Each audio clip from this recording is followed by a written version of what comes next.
C থেকে ইংরেজি শিখুন ক্লাসের আজকে হচ্ছে পার্ট 21। আজকের পার্টে আমরা বি ইউজ টু এর ব্যবহার শিখব। গত ক্লাসটিতেই অর্থাৎ 20তম পার্টে আমরা ইউজ টু এর ব্যবহার দেখেছি। এবারে আমরা দেখব বি ইউজ টু। অর্থাৎ বি ইউজ টু বলতে এখানে কি বোঝানো হচ্ছে? বি ভার্বের পর ইউজ টু। বি ভার্ব কোনগুলো? আমরা জানি এম, ইজ, আর এবং ওয়াজ, ওয়ার, এগুলো হচ্ছে বি ভার্ব। এগুলোর পরে হচ্ছে কিভাবে ইউজ টু ব্যবহার করব। তো আমি এখানে দেখিয়েছি যে বাংলা বাক্যের শেষে যদি অভ্যস্ত কথাটা থাকে, তাহলে যদি ডিরেক্ট উল্লেখ থাকে, তাহলেই আমরা বি ইউজ টু ব্যবহার করতে পারবো। এবং এটার গঠন হবে কি? Subject plus be use to, অর্থাৎ am is are, was were plus use to plus, এখন এম ইজ আর যেহেতু বসতেছে এবং সেটার কারণে অবশ্যই এটা ভার্বের সাথে আইএনজি যোগ হবে এবং আরও অতিরিক্ত অংশ থাকলে সেটি যোগ হবে। যেমন রিনা সকালে রান্না করতে অভ্যস্ত। যদি বলতাম রিনা সকালে রান্না করতো, তখন শুধু আমরা রিনা ইউজ টু কুক ভার্বের তখন প্রেজেন্ট ফর্ম বসাতাম, কিন্তু এখানে অভ্যস্ত কথাটা যুক্ত হওয়াতে এটি বি ইউজ টু এর মধ্যে চলে গেল। তো Rina is use to cooking in the morning, অর্থাৎ সকালে রান্না করতে অভ্যস্ত। যদি সকালে রান্না করতে অভ্যস্ত ছিল বসানো হয়, তাহলে Rina was use to cooking in the morning. এরপর হচ্ছে আমি ফাস্ট ফুড খেতে অভ্যস্ত নই। তো নইটা অতিরিক্ত দিয়েছি। যদি বলতাম আমি ফাস্ট ফুড খেতে অভ্যস্ত, তাহলে I am use to eating fast food. আর যদি বলি নই, তাহলে নট যুক্ত হবে, নেগেটিভ হয়ে যাবে। I am not use to eating fast food.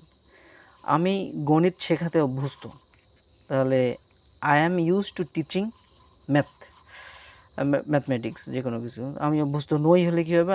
I am not use to teaching mathematics. যদি অভ্যস্ত ছিলাম না হয়, তাহলে I was not use to teaching mathematics. তারপর আমি ইংরেজি শিখতে, আমি ইংরেজি এটা শেখাতে, এটা টিচিং, আর এটা হচ্ছে শিখতে, তাহলে learning. I am use two learning English. এর আরও একটা আমরা উদাহরণ দেখব। বাকি উদাহরণগুলো দেখি। যে আমি ধূমপান করতে অভ্যস্ত ছিলাম না, তাহলে I was not use to smoking.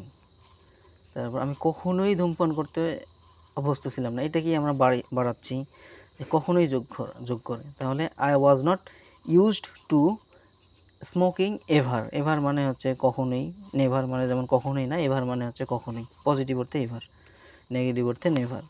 তাহলে আমরা এরকম কৌশলী দলের সাথে খেলতে অভ্যস্ত ছিলাম না।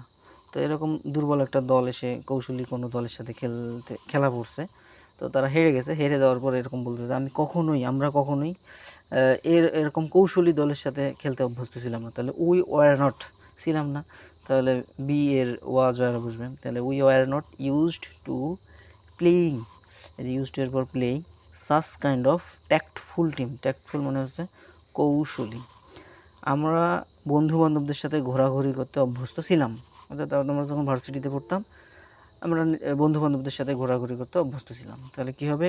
We are use to hanging out. এটা হ্যাঙ্গিং আউট মানে ঘোরাঘুরি করা উইথ ফ্রেন্ডস, কাদের সাথে? বন্ধু বান্ধবদের সাথে। তো এরপর আমরা দেখব গেট ইউজ টু এর ব্যবহার। গেট ইউজ টু হচ্ছে ধীরে ধীরে কোনো কিছুতে অভ্যস্ত হয়ে যাওয়া, অর্থাৎ গ্রাজুয়ালি বা ক্রমশ কোনো কিছুতে অভ্যস্ত হয়ে যাওয়া অর্থে গেট ইউজ টু বসবে। যেমন 1 মাস পরে আমি এটাতে অভ্যস্ত হলাম বা হয়েছিলাম। বি ইউজ টু এবং গেট ইউজ টু এর গঠন একই রকম, অর্থাৎ দুইটার সাথেই আইএনজি, ভার্বের সাথে আইএনজি বসবে। তাহলে 1 মাস পরে আমি এটাতে অভ্যস্ত হয়েছিলাম বা হলাম বা হচ্ছি যদি হয় এরকম, তাহলে আফটার এ মান্থ, 1 মাস পরে, I got use to it. Verb থাকলে আইএনজি যোগ হবে, প্রিন্সিপাল ভার্ব না থাকলে তো সেটাতে আইএনজি যোগের কোনো প্রশ্ন আসে না। তো যেহেতু এটা হয়েছিলাম, এই কারণে গেটটা হয়ে গেল এখানে গট। এর আগে যেমন এমিজ আর ওয়াজ ওয়ার হতো, এখানে গেট হবে গট। কিছুদিন আগে আমি তোমার তো এই কিছুদিন পরে তুমি তোমার জবে অভ্যস্ত হয়ে যাবে, তুমি তোমার চাকরিতে বা জবে অভ্যস্ত হয়ে যাবে। তাহলে নতুন কেউ আসছে, তাকে আমরা এভাবে মোটিভেশন দিচ্ছি যে কিছুদিনের মধ্যেই তুমি তোমার চাকরিতে অভ্যস্ত হয়ে যাবে। তো আফটার সাম ডেজ, কিছুদিনের পর, ইউ উইল গেট, তাহলে হয়ে যাবে, যেহেতু এটা ফিউচারে আসতেছে এই কারণে উইল গেট, ফিউচার ইন্ডিপেন্ডেন্ট টেন্সের গঠন, will get use to your job. এখন ভার্ব আসলে কিন্তু ভার্বের সাথে আইএনজি যোগ করতাম, কিন্তু এখানে ভার্ব নাই জন্য টু এর পর কোনো আইএনজি যোগ হয়নি। সে রাতে কাজ করতে অভ্যস্ত হতে পারবে না, এখানে ভার্ব আসছে কাজ করা। এখানে হি ক্যান নট, এখানে দেখেন গেটের পূর্বে এর আগে আমরা উইল নট বসালাম, এখানে ক্যান নট বসালাম। তো ক্যান নট যেহেতু পারা অর্থে, নিশ্চিতভাবে পারা অর্থে ব্যবহার করা, এই কারণে can not. He can not get use to working at night. এই যে ইউজ টু এর পর ভার্ব আসছে কাজ করা, এখানে ভার্বের সাথে আইএনজি অ্যাট নাইট। তো এভাবে আমরা ইউজড টু, তারপর হচ্ছে বি ইউজ টু এবং গেট ইউজ টু এর ব্যবহার শিখলাম। তো আমি সামারাইজ করি আর একটু। ইউজ টু এর পর ভার্বের প্রেজেন্ট ফর্ম বসে, বি ইউজ টু এর পর ভার্বের আইএনজি যোগ হয় এবং গেট ইউজ টু এর পরেও ভার্বের সাথে আইএনজি যোগ হয়। তো এইভাবে আমরা ইউজ টু এর ব্যবহার দিয়ে আরও অনেক বাক্য ব্যবহার করব এবং আপনারা শিখতে পারবেন।